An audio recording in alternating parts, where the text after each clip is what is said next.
ロの開閉が激予想になりました。そこで今回はBMW Z4 のホロのモーターを交換しようと思います。できれば簡単に済ませたいので、ホロを外さずにモーターだけ摘出しようと思います。まずここのプラグですけども、これも引っ張ってありますが、この状態でモーターが作動しますが、モーターを切っておくときはこれを引っ張って90度ひねって、こうやっておくとモーターが動かなくなるそうです。で、モーターに無理な負担をかけないようにするためにこの状態にしておきたいと思います。ここのこっち側とこっち側のところに、このノブがありますけども、これですね。これが上がった状態で、これが下がった状態になりますけども、一旦これを上げておきます。こっち側も一旦上げておきます。上げると、ここのところとここのところにつまみがあるんですけども、これを外しておかなきゃいけないようです。こっち側はもうすでに外してありまして、その外したクリップというのが、これですね。こういう向きでついてるみたいですね。ここを軽くつまむと上にスポンと抜けていくような格好になります。じゃあちょっとこっちやってみましょう。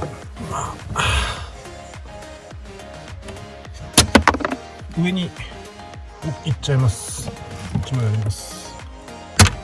はい、上に行きました。次はこのカバーを外さなきゃいけないので、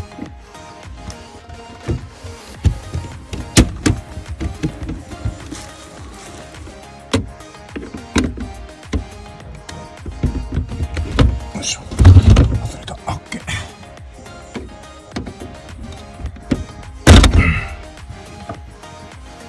外れた。そ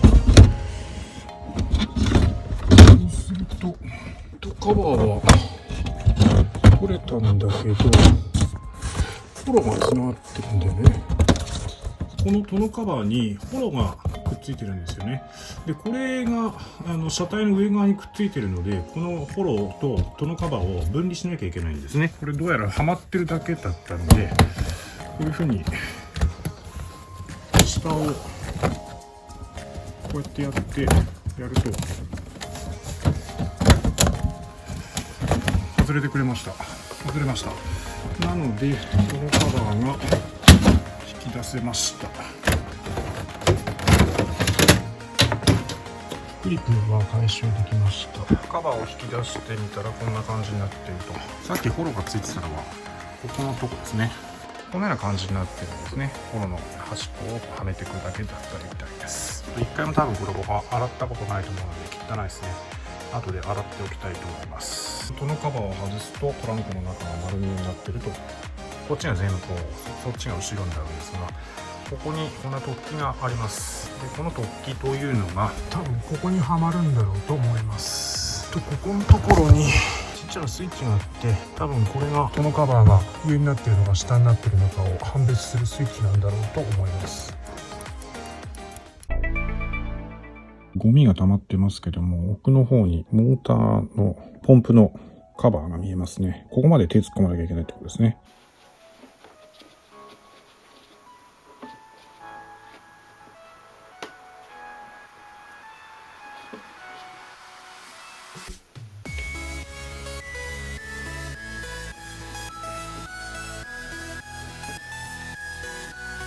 中にはこんなようなゴミが落ちてました。非常に乾いてます。今ここ画面中に映っているのがモーターのカバーですね。これがしっかりついてて取れないんだよね。で、その上にあるのが油圧のシリンダーですね。触ってみたんですが、オイルは漏れてないとは思います。Z4 のホロの故障の 99% はモーターの水没が原因だと言われます。しかしそれがオイル漏れだと問題はさらに深刻なことに。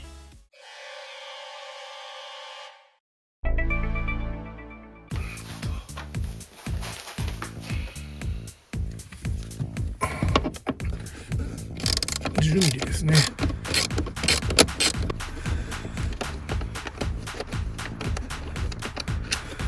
取れました。10ミリです。で、次はここですね。T27 だ。そしたら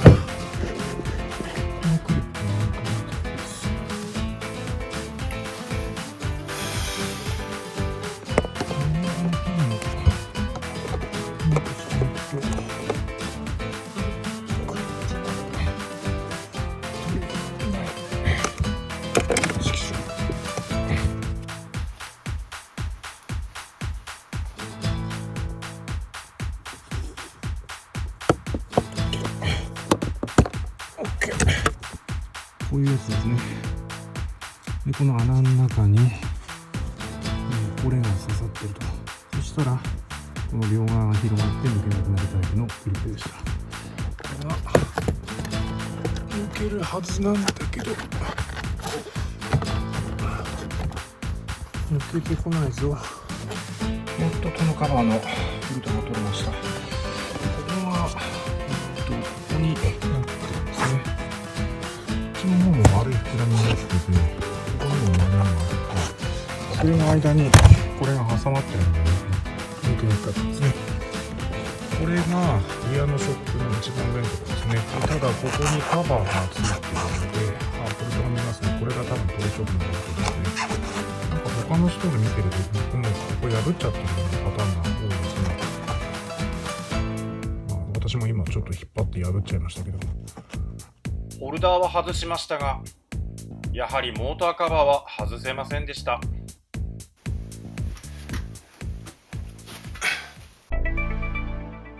前輪に歯止めをかけます。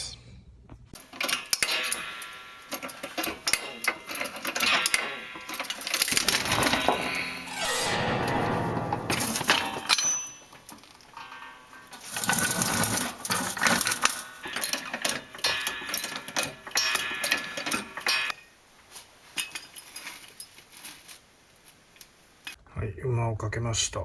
氷を外したところです。で、今度このショックも交換しなきゃいけないんですけども、このやっぱバンプラバーお亡くなりになってますね。ここに蓋があって、ここのところにドレンがあるはずなんで、ちょっとこれを確認してみようと思います。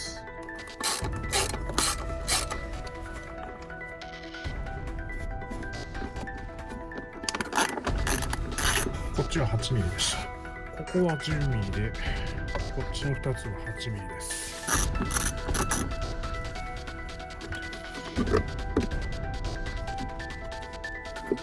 下には8ミリなんですか。これ外すのかな。あった。これだ。これがドレーンですね。うわー、すっげえなんか詰まってそうな感じがするぞ。タイヤがあって、そのタイヤハウスの内側のところに、ここにドレーンがあるんですね。なんかちょっといじってみようか。ちょっと待ってね。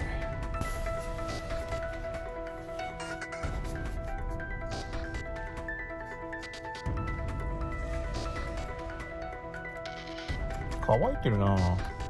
砂が落ちてきたけど乾いてますね。水が落ちてくる様子はない。砂が溜まってるんですけども、乾いてる感じだな。抜けた。中に砂が詰まってる。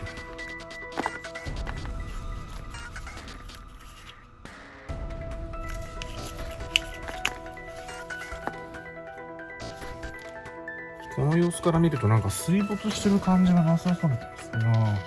中に入ってた砂こんなもんです。乾いてますね。マイナスドライバーでこのドレーンをちょっとこじってみたんですけども、水は全然垂れてこないですね。若干湿ってるような感じもするんですが、水が垂れてくる様子は全くありません。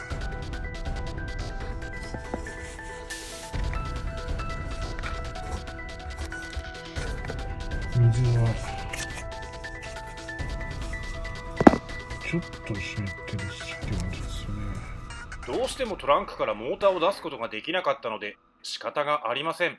フォローを全摘するしかありません。そこでまずは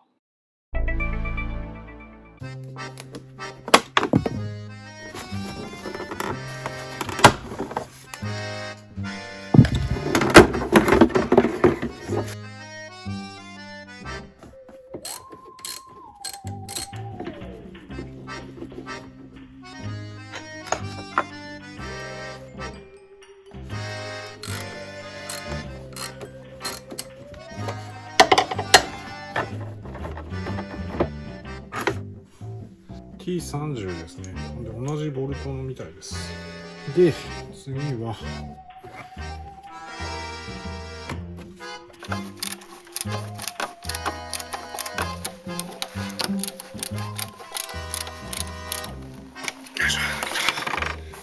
箇所外しましたが、奥にありますが、非常にここが白いやつですね。取りそうになりませんので、何もたくさんありますね。これもなんか切っていかなきゃいけないと思います。どれを外さなきゃいけないのかよくわからないんですが、わからないんですけども、このカバーはすぐ取れました。ここのところも、取れました。ここにポッチがあって、この穴だね。それからここの黄色い部品のところに、ここがぴったりはまってて、それがなかなか抜けませんでした。黄色いクリップ取れました。ここの中に入るんですが、これ入れるの結構大変です。先にこれをこの中に入れておきたいと思います。狭いところによく入れましたからシリコンたっぷり塗ってピックアップツールでゴムをグイーッと反対側取るときはちゃんと気をつけましょう。 T20 ここを外すと内装が動くはずなので取りやすくなるはずです。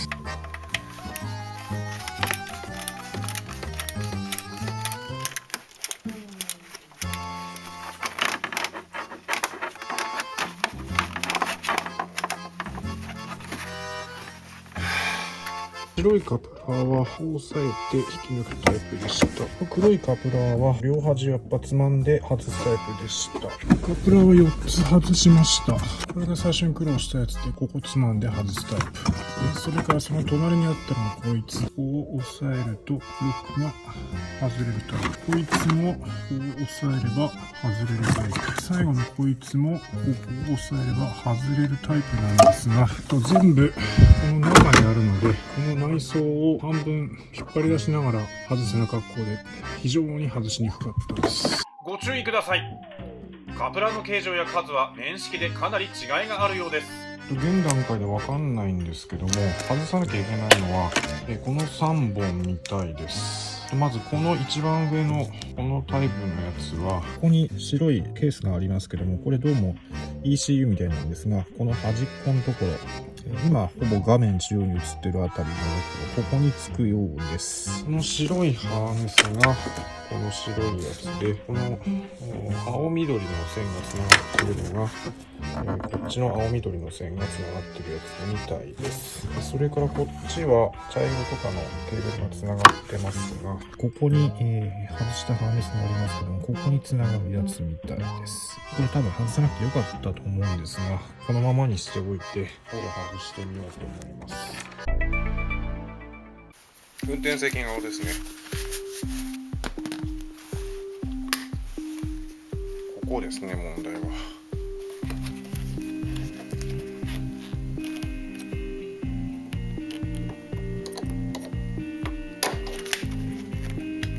よし。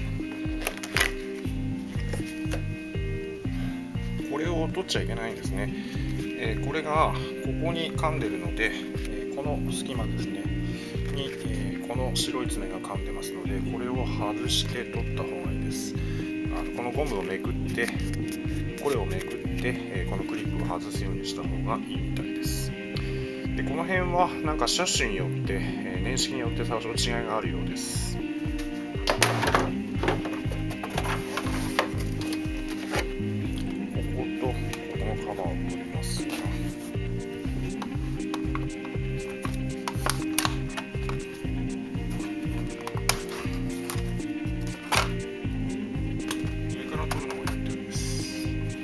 キャップなんですね。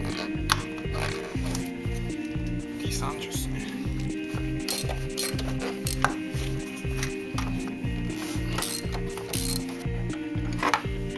このカバー、ここに1、2、3箇所と、ここに1箇所プラスネジがあります。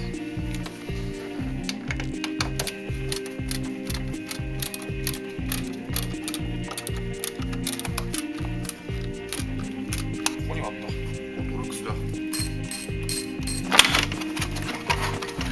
そうするとカプラーが外しやすく、多少外しやすくなるので、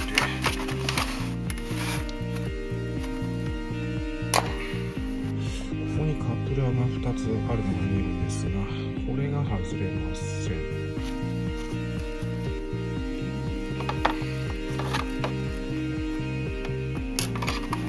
こ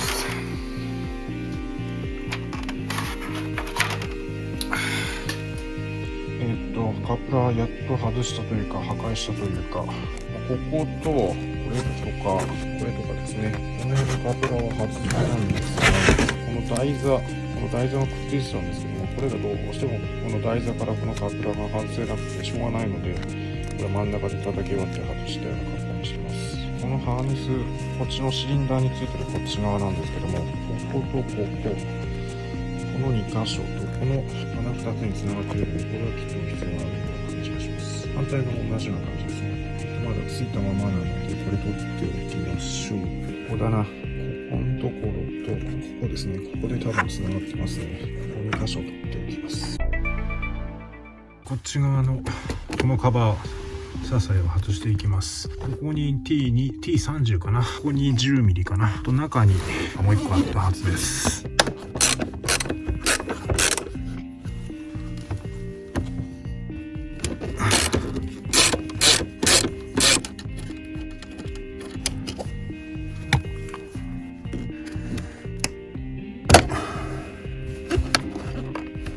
はい、そしたら組んで、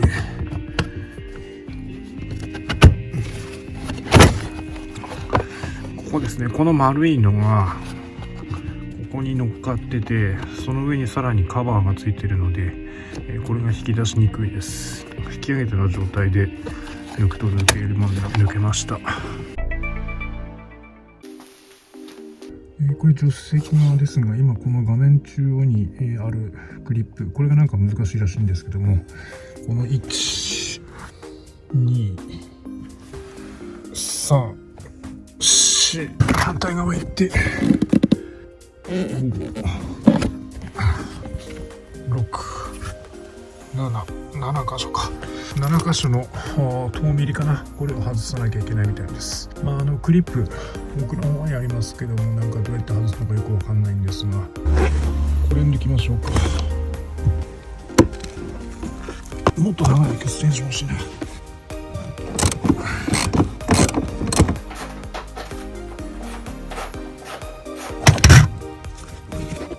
1個取れました。次はここか。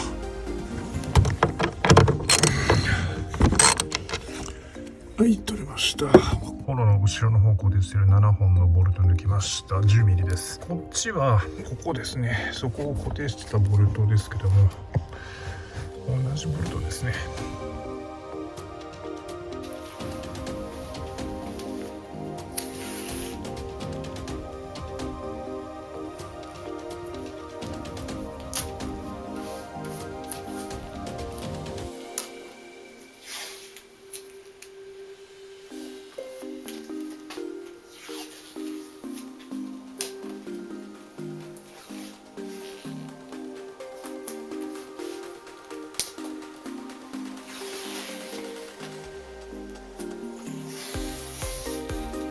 スキングテープ貼りました。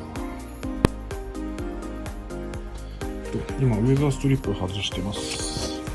端っこのところを外して、その後、こういうリムーバーを使って差し込んでいけば、割とこういう風に差し込んでいくとはめてくれる感じがします。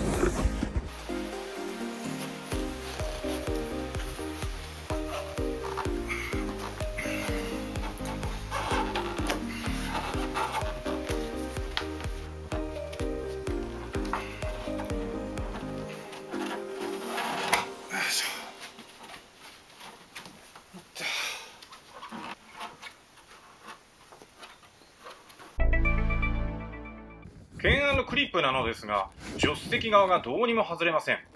いろいろ試して結局上から引っ張り上げてます。海外の先人たちが言うには、ただ引き上げろと。コツがあるようなのですが、うまくつかめませんでした。しかし引き上げるとなんとか外れて、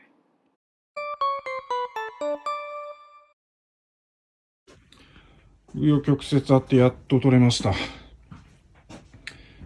大失敗。フォローを取るところビデオに撮るの忘れてました。フォローを持ち上げるには2人必要です。今回は嫁さんに手伝ってもらいました。車体の左右に立ち、フォローを車体の前の方に引き上げるとうまくいきました。ケーブルなど断線に注意です。意外と中は乾いてます。ゴミだらけですけど。運転席側ですけど、なんかドレン詰まってるような感じがしますね。後でわかるのですが、濡れていたのは水ではありませんでした。やっとどうにかこうにか、フロが外せました。シリンダーの方にオイル漏れはないような気がします。あっち側の方が楽なんですけど、こっちの方がいろんなものがくっついてる分、外すの大変でした。これ一緒にくっつかって取れてきたな。では、ここを分解してみようと思います。運転席側、右側なんですけども、オイルが滲んでます。どうもこのパイプっぽいような気がするんですが、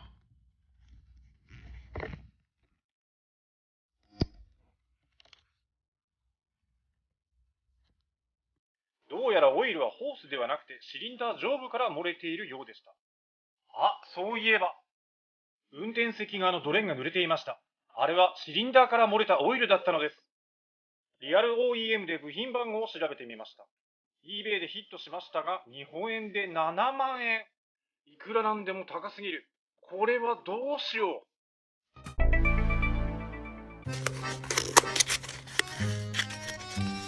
こんなにテープで頑丈に止まってたら、手で貼ってるわけがない。一応も止まってる。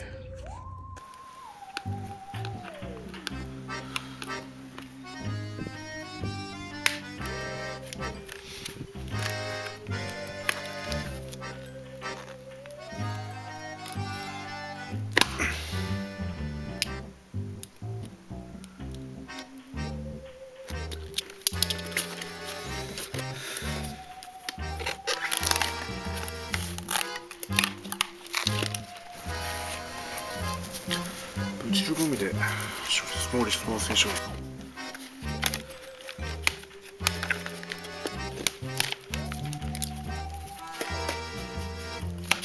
手でもないや。やっぱり汚れてる。飽きてる。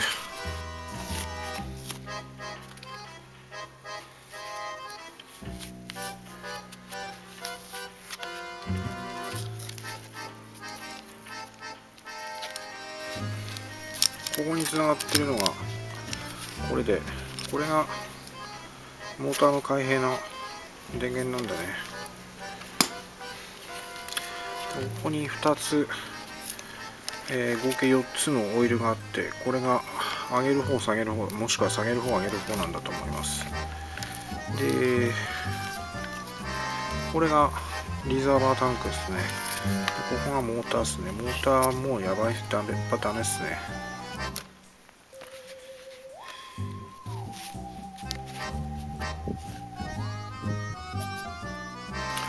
これがリリースだ。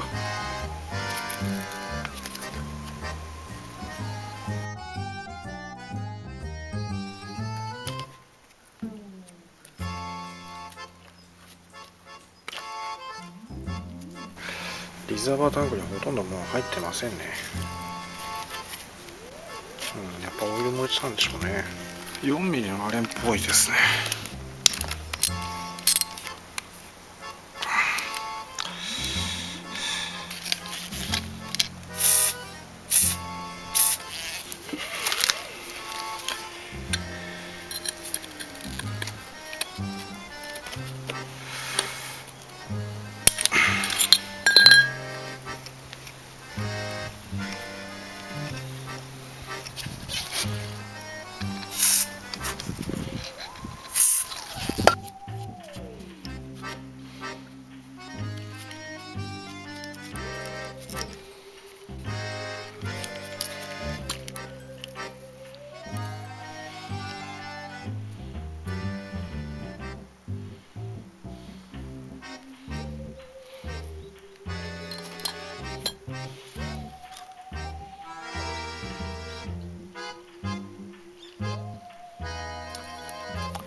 ここから取れるんだ。ここですね。取れた。なんだこれ、3ミリのアレンみたいです。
えらい簡単に作っとうと思った。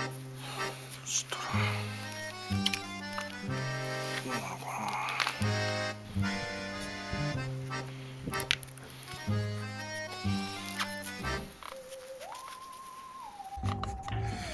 この側面に、ちっちゃいピンが1、2、3箇所入ってました。